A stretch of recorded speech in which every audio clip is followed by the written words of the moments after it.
사무엘상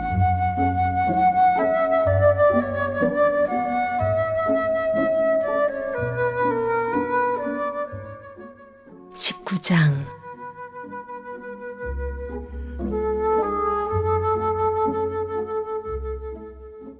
사울은 아들 요나단과 자기 신하들을 불러 다윗을 죽이라고 지시했다. 그러나 요나단은 다윗을 아꼈으므로 그를 찾아가 조심하라고 일러주었다. 아버지께서 자네를 죽일 방법을 찾고 있네. 그러니 이렇게 하게. 내일 아침에 들판에 나가 숨게. 자네가 숨어있는 곳 부근으로 내가 아버지를 모시고 나가겠네. 그리고 아버지에게 자네 이야기를 할 테니 그분이 뭐라고 말씀하시는지 들어보세. 그 후에 내가 해결책을 일러주겠네.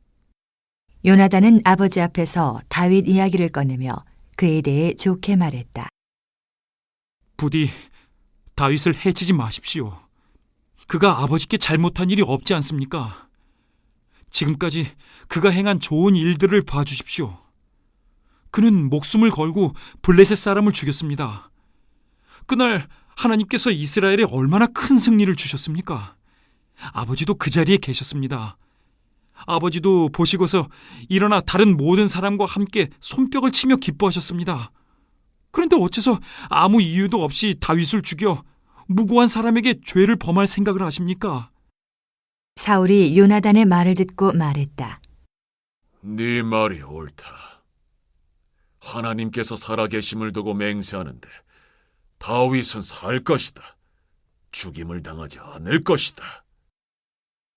요나단이 사람을 보내 다윗을 불러서 그 말을 모두 전했다. 그리고 다윗을 다시 사울에게 데려갔다. 모든 것이 전과 같아졌다. 다시 전쟁이 나자 다윗이 나가서 블레셋 사람과 싸웠다. 그는 블레셋을 쳐서 크게 이겼고 그들은 필사적으로 도망쳤다. 그런데 하나님께서 보내신 어둡고 우울한 기운이 사울을 덮쳐 그를 사로잡았다. 그때 사울은 손에 창을 들고 왕궁에 앉아 있었고 다윗은 음악을 연주하고 있었다. 갑자기 사울이 다윗에게 창을 꽂으려 했으나 다윗이 피했다. 창은 벽에 박혔고 다윗은 도망쳤다. 밤에 일어난 일이었다. 사울은 다윗의 집으로 사람들을 보내어 그의 집을 잘 감시하고 있다가 날이 밝는 대로 그를 죽이라고 시켰다. 그러나 다윗의 아내 미갈이 그에게 사태를 알렸다. 서두르세요. 이 밤에 몸을 피하지 않으면 내일 아침 죽게 됩니다. 미갈은 창문으로 다윗을 내보냈고 다윗은 무사히 도망쳤다. 그런 다음 미갈은 가짜 신상을 가져다가 침대에 뉘어놓고는 그 머리에 염소털 가발을 씌우고 이불을 덮었다. 사울의 부하들이 다윗을 잡으러 오자 미갈이 말했다. 그이는 지금 아파서 누워 있어요. 사울이 부하들을 다시 보내며 지시했다. 침상째로 그를 데려오거라. 내가 직접 그를 죽이겠다. 부하들이 방에 들어가 보니 침대에는 염소털 가발을 쓴 가짜 신상밖에 없었다. 사울은 미갈에게 불같이 화를 냈다. 네가 어찌 이처럼 나를 속일 수가 있느냐? 내가 내 원수와 한편이 되는 바람에 그자가 도망쳤다. 미갈이 말했다. 그가 저를 위협했습니다. 내가 빠져나갈 수 있게 돕지 않으면 너를 죽이겠다고 협박했습니다. 다윗은 무사히 도망쳐 라마에 있는 사무엘에게 가서 그동안 사울이 자기에게 한 일을 모두 말했다. 그와 사무엘은 나요스로 물러나 숨어 지냈다. 다윗이 라마의 나요스에 있다는 소식이 사울의 귀에 들어갔다. 그는 다윗을 잡으려고 곧바로 부하들을 보냈다. 그들이 보니 한 무리의 예언자들이 사무엘의 인도 아래 예언을 하고 있었다. 그런데 갑자기 하나님의 영이 사울의 부하들에게도 임하여 그들이 예언자들과 함께 큰 소리로 마구 고함을 질렀다. 그 소식을 보고받은 사울은 부하들을 더 보냈다. 그러자 그들도 곧 예언을 하게 되었다. 사울은 세 번째로 부하들을 보냈는데 그들도 분별 없이 고함을 질러댔다. 참다 못해 사울이 직접 라마로 갔다. 그는 세구에 있는 큰 우물에 이르러 물었다. 사무엘과 다윗이 어디 있느냐? 지나가던 사람이 말했다. 저기 라마의 나요새 있습니다. 사울이 라마의 나요스로 향하자 하나님의 영이 그에게도 임했다. 나요새 이르기까지 그는 넋을 잃고 중얼거렸다. 옷을 벗고 그곳에 누워 하루 동안 밤낮으로 사무엘 앞에서 뜻모를 말을 늘어놓았다. 사람들은 사울이 예언자가 되다니 누가 짐작이나 했겠는가 하며 오늘까지도 그 일을 이야기한다.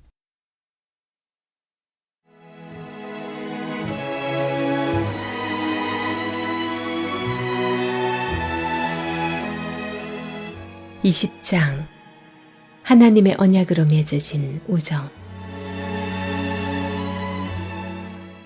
다윗이 라마의 나요새에서 빠져나와 요나단에게 갔다. 이제 어찌하면 좋겠나? 내가 자네 아버지에게 무슨 잘못을 저질렀다고 그분이 이렇게까지 나를 죽이려 하시는가?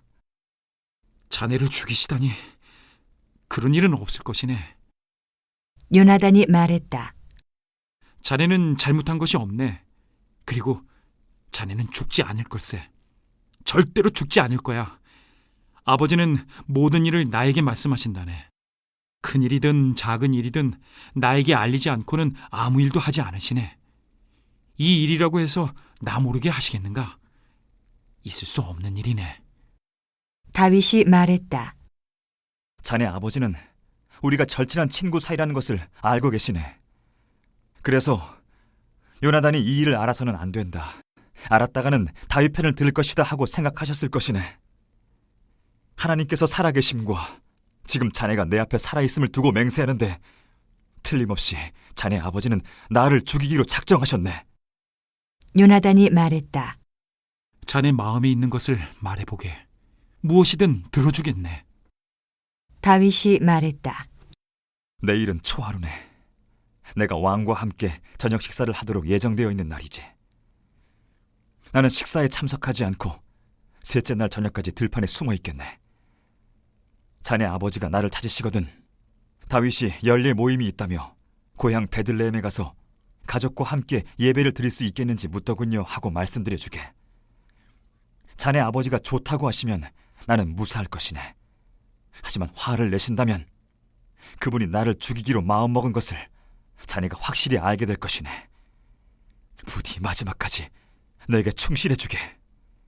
자네는 나와 하나님의 언약을 맺은 사이 아닌가? 내게 잘못이 있다면 자네가 직접 나를 죽이게. 나를 자네 아버지에게 넘길 까닭이 없지 않은가? 요나단이 소리를 높였다. 안 될 말이네. 나는 절대로 그러지 않을 것이네. 아버지가 자네를 죽이려고 결심했다는 기미가 조금이라도 보이면 바로 자네에게 알리겠네. 다윗이 물었다. 자네 아버지가 호되게 꾸짖으시면 누구를 보내어 나에게 알리겠는가? 요나단이 말했다. 밖으로 나가지. 들판으로 가세. 둘이 들판에 있을 때 요나단이 말했다. 하나님, 이스라엘의 하나님께서 내 증인이시네. 내일 이맘때에 자네에 대한 아버지의 마음이 어떤지 알아내겠네. 그리고 그것을 자네에게 알려주겠네. 내가 만일 자네를 배반한다면 하나님께서 내게 천벌을 내리실 걸세. 내 아버지가 여전히 자네를 죽이실 생각이라면 자네에게 알려 이곳에서 무사히 벗어나게 하겠네. 하나님께서 내 아버지와 함께 하셨던 것처럼 자네와 함께 하시기를 바라네. 만일 내가 이 일이 끝날 때까지 살아있다면 계속해서 내 언약의 친구가 되어주게. 내가 죽는다면 언약의 우정으로 내 가족을 영원히 지켜주게나. 하나님께서 마침내 이 땅에서 자네의 원수들을 없애실 때 나에 대한 의리를 지켜주게.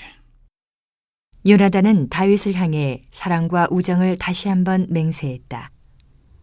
그는 다윗을 자기 목숨보다 더 아꼈다. 요나단이 자신의 계획을 내놓았다.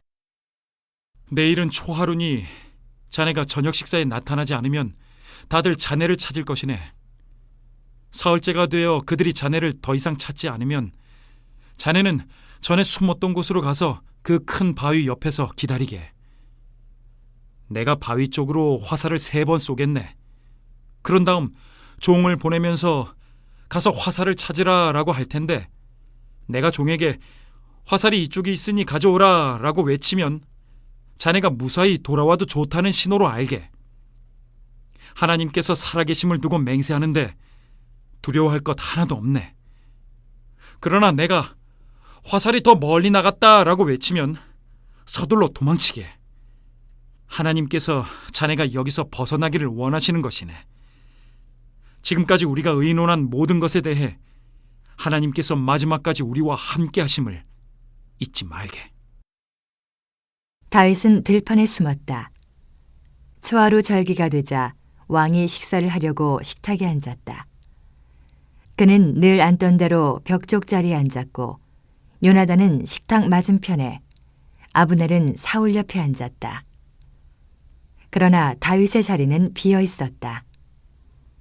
그날 사울은 그것에 대해 아무 말도 하지 않았다.